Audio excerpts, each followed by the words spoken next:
رسول کا صحابی، تو صحابی اگر رسول کے ساتھ رہے رسول تب بھی رسول رہتا ہے، رسول سے الگ رہے رسول تب بھی رسول رہتا ہے۔ تو عزیزان محترم صحابی کون ہوتا ہے؟ صحابی وہ ہوتا ہے جو رسول کا جھوٹا دودھ پی سکتا ہے، رسول کی زبان نہیں چھو سکتا۔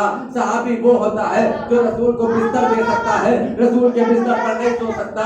صحابی کون ہوتا ہے؟ صحابی وہ ہوتا ہے جو رسول کی سواری بن سکتا ہے، رسول کو سواری نہیں بنا سکتا۔ صحابی کون ہوتا ہے؟ صحابی وہ ہوتا ہے جو رسول کو بیٹی دے تو سکتا ہے لیکن رسول سے بیٹی لے نہیں سکتا۔ درود پڑھے بر محمد و آل محمد۔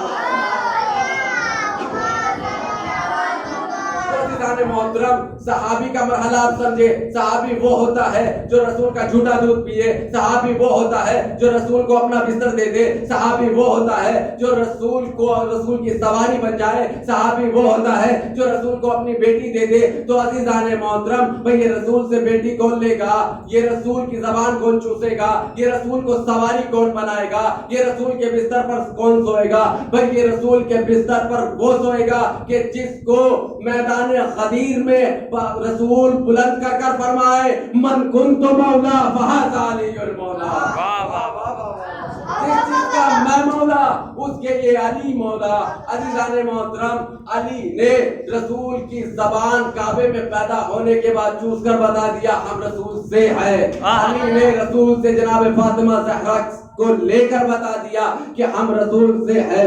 علی نے غدیر کے میدان میں رسول کو سواری بنا کر بتا دیا کہ ہم رسول سے ہیں۔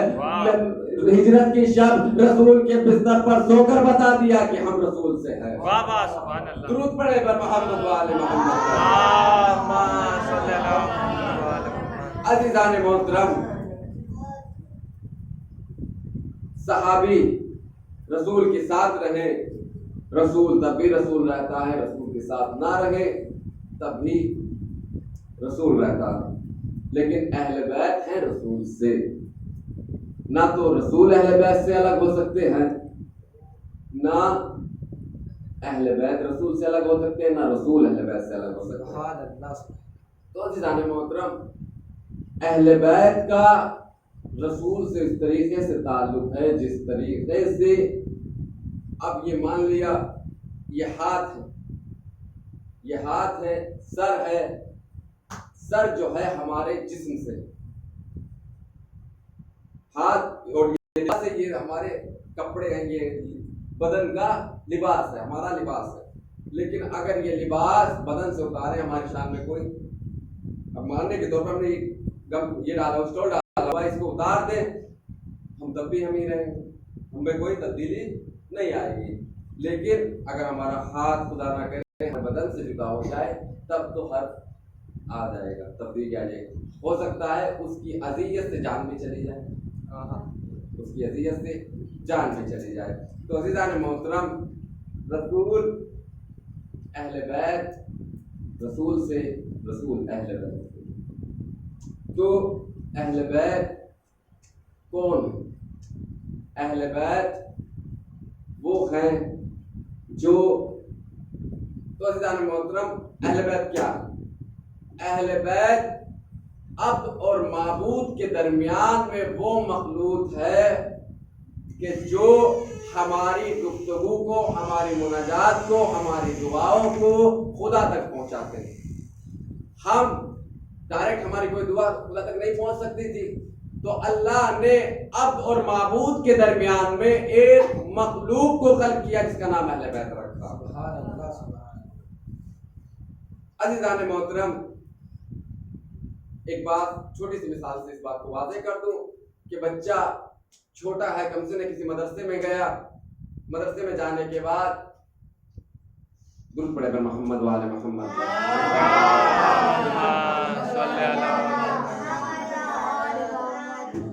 کسی مدرسے میں گیا تو وہاں مولانا نے، استاد نے سب سے پہلا لفظ کیا سکھایا؟ الف سکھایا، لفظ الف۔ کتاب میں کیا سکھایا؟ الف، الف سے انار۔ کیا پڑھایا؟ الف سے انار۔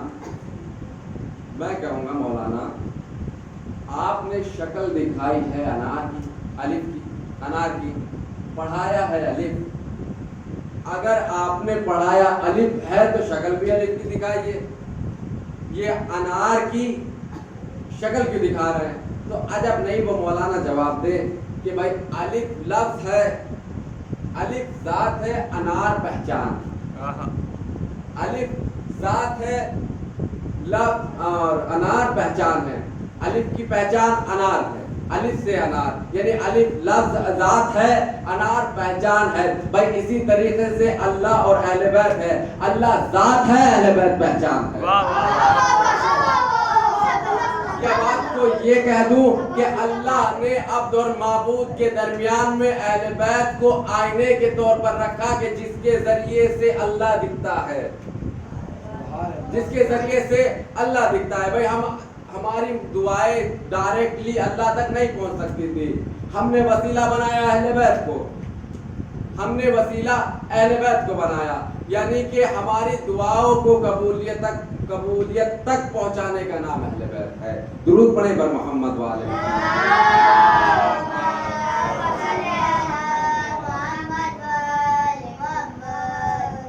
عزیزان محترم، برادران عزیز،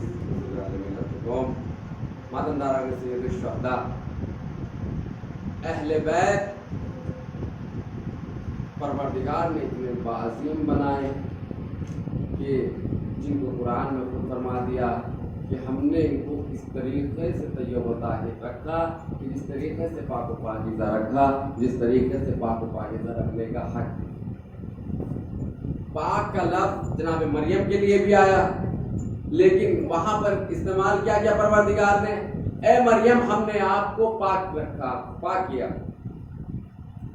لیکن اہل بیت کی شان میں کیا کہہ رہا پروردگار؟ ہم نے آپ کو پاک رکھا، لیکن اس طریقے سے پاک رکھا جس طریقے سے پاک و پاکیزہ رکھنے کا حق ہے۔ جس اہل بیت کے قصیدے قرآن پڑھ رہا ہو، جس اہل بیت کی تعریف خود خدا کر رہا ہو، اس اہل بیت پر بعد رسول کیا کیا مصیبتیں ہوئی۔ احباب ایسا آج یہ تاریخ شب شہادت جناب مسلم میں، اور یہ جو دن گزرا ہے یہ وہ دن ہے کہ جس دن میں نبی کے نواسے نے مکہ چھوڑا۔ ہر باب اعضا امام مظلوم نے کس حالت میں کعبے کو چھوڑا؟ اس حالت میں کعبے کو چھوڑا کہ جب دنیا بھر سے حاجی حج کے لیے کعبے میں آ رہے تھے، دنیا بھر کے مسلمان کعبے میں آ رہے تھے، اس مقام پر نبی کے نواسا کعبے کو چھوڑ رہا اور یہ کہہ کر چھوڑ رہا ہے کہ پروردگارا گواہ رہنا، میں تیرے گھر کو اس مقام پر چھوڑ رہا ہوں، اس منزل پر چھوڑ رہا ہوں جب دنیا بھر کے مسلمان تیرے گھر آ رہے ہیں۔ ارباب اعضا، امام کے قاتل مکے تک پہنچ گئے، احرام باندھے ہوئے ہیں، آستینوں میں خنجر چھپائے ہوئے ہیں، لیکن امام حسین نے کعبے کو کیوں چھوڑا؟ کیا امام کو اپنی جان کا خوف تھا؟ کیا جب امام مدینے سے چلے تھے، امام کو نہیں معلوم تھا کہ میں کربلا میں جہاں جا رہا ہوں وہاں پر قتل برحق موت آنی ہے، موت ہے اس راہ میں، جس راہ پر میں نکلا ہوں اس راہ پر موت ہے، لیکن کعبہ چھوڑ رہے ہیں، قاتل ہے وہاں پر، اس لیے کعبہ چھوڑ رہے ہیں۔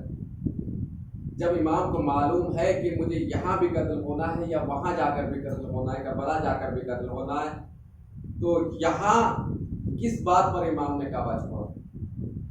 قاتلوں کے خوف سے امام نے کعبہ نہیں چھوڑا، بلکہ امام نے اس لیے کعبہ چھوڑا کہ کل کوئی مورخ یہ لکھنے پر مجبور نہ ہو، یہ نہ لکھ دے کہ امام نے کعبے میں خون ریزی ہوئی، مسلمانوں نے مسلمانوں کو قتل کیا۔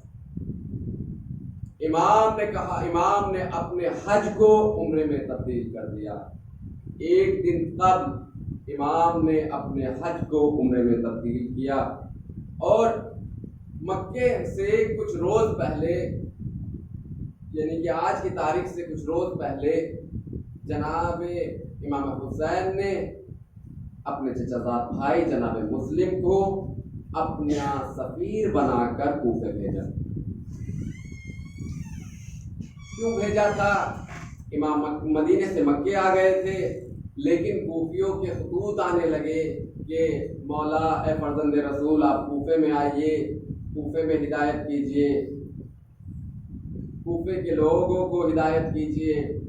تو عزیزان محترم جب خط پہ خط آنے لگے، آخر میں جناب مسلم کو امام حسین نے بھیجا کہ جاؤ بھائی مسلم، تم کوفے چلے جاؤ اور وہاں کے حالات سے مجھے آگاہ کرو، اور وہاں جانے کے بعد جیسا ماحول ہو اس ماحول کو نظر میں رکھتے ہوئے مجھے خط لکھے، میں کوفے آ جاؤں گا۔ ارباب عزا جناب مسلم سفیر امام حسین بن کر کوفے پہنچے۔ ادھر آج کی تاریخ میں امام حسین نے کعبے کو الوداع کہا اور کربلا کی طرف سفر کو جاری کر دیا۔ ادھر جناب مسلم کوفے پہنچے، کئی ہزار کوفیوں نے جناب مسلم کا بڑا اچھا استقبال کیا، کئی ہزار کوفیوں نے جناب مسلم کے ہاتھ پر بیعت کی۔ اس کے بعد دن رفتہ رفتہ گزرتے چلے گئے، یہاں تک کہ آج کی جو شب ہے یہ شب آ گئی۔ ابن زیاد کوفے میں پہنچا، پہنچنے کے بعد کوفے کے ماحول کو دیکھا کہ کوفے کے لوگ مسلم کی جانب ہو چکے ہیں، مسلم کے ہاتھ پر بیعت کر چکے ہیں۔ تو عزیزان محترم ابن زیاد نے کوفے کی عورتوں کو بلایا، کہا پہلے لالچ دیا، لالچ سے بات نہیں آئی کہ ہم اپنے شوہروں کو کیسے سمجھائیں، وہ مسلم کے ہاتھ پر بیعت کر چکے۔ کہا کہ اگر تم اپنے شوہروں کو نہیں سمجھاؤ گے، مسلم کی جانب سے نہیں روکو گے، تو تم بیوہ ہو جاؤ گی اور تمہارے بچے یتیم ہو جائیں گے۔ اب یہ ڈرایا دھمکایا، اور اس کے بعد جناب مسلم یعنی کہ یہ شب آ گئی، نماز مغرب قریب آ گیا۔ مغرب میں جب امام جناب مسلم نے نیت کی تو کئی ہزار کوفیوں نے جناب مسلم کے ساتھ نماز مغرب کی نیت کی۔ دھیرے دھیرے وقت گزرتا رہا، امام جناب مسلم نے نماز مغرب کو تمام کیا، اور جیسے ہی سلام کو پھیرا پیچھے مڑ کر کیا دیکھا کہ جناب مسلم یکو تنہا ہے۔ جن ہزاروں کوفیوں نے جناب مسلم کے پیچھے نیت کی تھی ان میں سے کوئی بھی نہیں رہا، کوئی بھی نہیں اس مقام پہ رہا، سب امام مسلم کو چھوڑ کر چلے گئے، امام مسلم کو دغا دے کر چلے گئے۔ اب جناب مسلم ہیں کوفے کی ویران گلیاں ہیں۔ ارباب عزا جناب مسلم مسجد سے باہر آئے، باہر آنے کے بعد کوفے کی گلیوں میں لاچارگی کا عالم ہے، جناب مسلم ہے، تنہائی کا عالم ہے، کوفے کی گلیوں میں ٹہل رہے ہیں۔ ایک مرتبہ جناب مسلم ایک دروازے پر جا کر بیٹھے، اس دروازے سے خاتون باہر آئی، باہر آنے کے بعد کہتی ہے بھائی تو کون ہے؟ جناب مسلم نے کہا مجھے پیاس لگی ہے، مجھے کوزہ پانی کا دے دو۔ جناب مسلم کو پانی دیا، سیراب کیا، اس کے بعد دروازے کو بند کر لیا۔ تھوڑی دیر گزری تھی، پھر دروازے کو کھولا، کیا دیکھا کہ وہ شخص جناب مسلم اس دروازے پہ پھر سے بیٹھے ہوئے ہیں۔ ایک مرتبہ جس معظمہ کا وہ گھر تھا تاریخ میں ملا، اس کا نام توآ تھا۔ اس توآ نے کہا کہ بھائی کیا تمہیں اپنے گھر کیوں نہیں چلے جاتے؟ کیا تمہیں کوفے کے حالات سے واقف نہیں ہو؟ ایک مرتبہ جناب مسلم نے کہا اے معظمہ، اے بزرگوار، ارے وہ کس گھر میں جائے جس کا کوئی گھر نہ ہو؟ ارے مسلم کوفے میں یکو تنہا ہے، کوفے میں لاچار ہے، مسلم کا کوئی گھر نہیں ہے، مسلم کوفے میں آوارہ وطن ہے۔ ہار باب عزا ایک مرتبہ جناب مسلم سے توآ نے پوچھا کہ بھائی تمہارا نام کیا ہے؟ ایک مرتبہ جناب مسلم نے کہا میں مسلم ابن عقیل ہوں۔ ایک مرتبہ مسلم کا نام آنا تھا، جناب مسلم کو گھر کے اندر لے گئی، کھانا کھلایا۔ ایک مرتبہ جناب مسلم نے پوری رات عبادت میں گزاری۔ آدھی رات گزری تھی کہ اس